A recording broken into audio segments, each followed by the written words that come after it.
Jimmy Carter's long public goodbye began Saturday in South Georgia, where the 39th U.S. president's life began more than 100 years ago.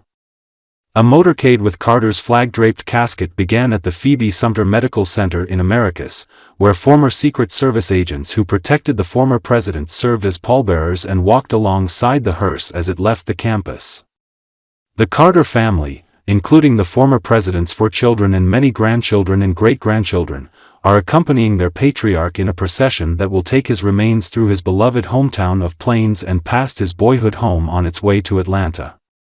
Carter died at his home in Plains on December 29 at the age of 100. Families lined the procession route in downtown Plains, near the historic train depot where Carter headquartered his presidential campaign. Some carried bouquets of flowers or wore commemorative pins bearing Carter's photo. The procession will stop in front of Carter's boyhood home on his family farm just outside of Plains. The National Park Service will ring the old farm bell 39 times to honor his place as the 39th president. Carter's remains then will proceed to Atlanta for a moment of silence in front of the Georgia Capitol and a ceremony at the Carter Presidential Center. There, he will lie in repose until Tuesday morning, when he will be transported to Washington to lie in state at the U.S. Capitol. His state funeral is Thursday at 10 a.m. at Washington National Cathedral, followed by a return to Plains for an invitation-only funeral at Maranatha Baptist Church. He will be buried near his home, next to Rosalind Carter.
The 119th Congress is convening for the first time on Friday.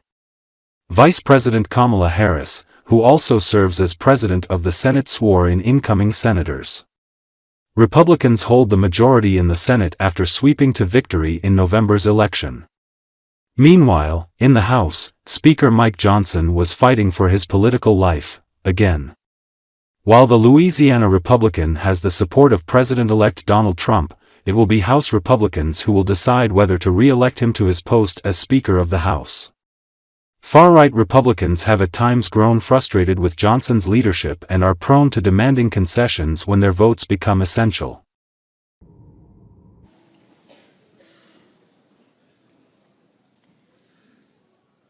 Please join me in pledging allegiance to our flag. I pledge allegiance to the United States of America and to the republic for which it stands, one nation, under God, indivisible, with liberty and justice for all.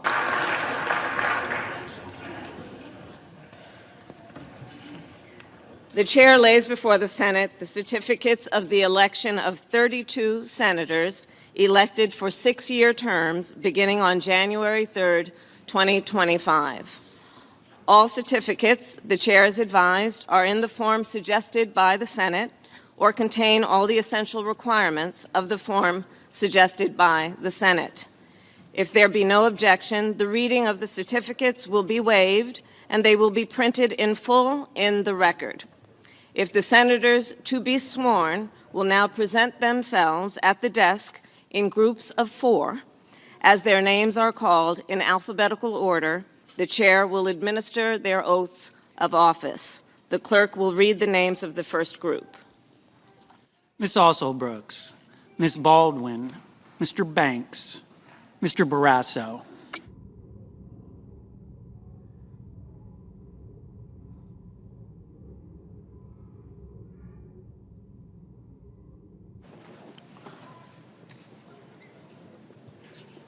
Nothing, I have those. Oh, yeah. Okay.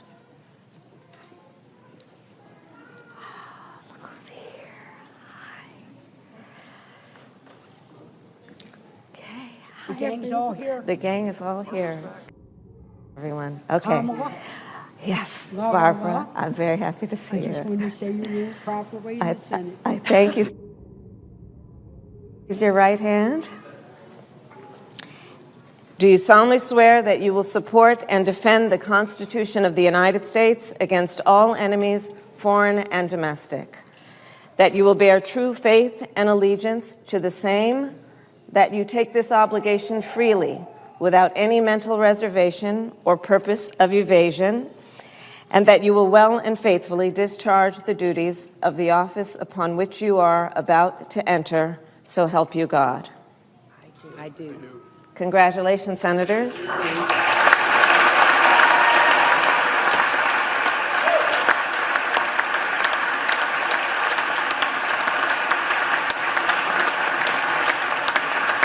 The clerk will call the names of the next group.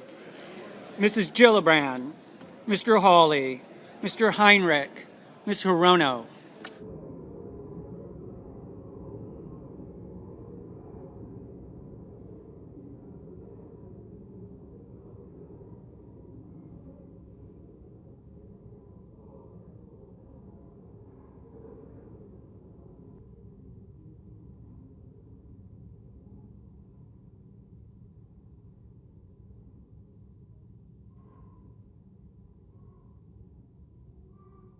Domestic.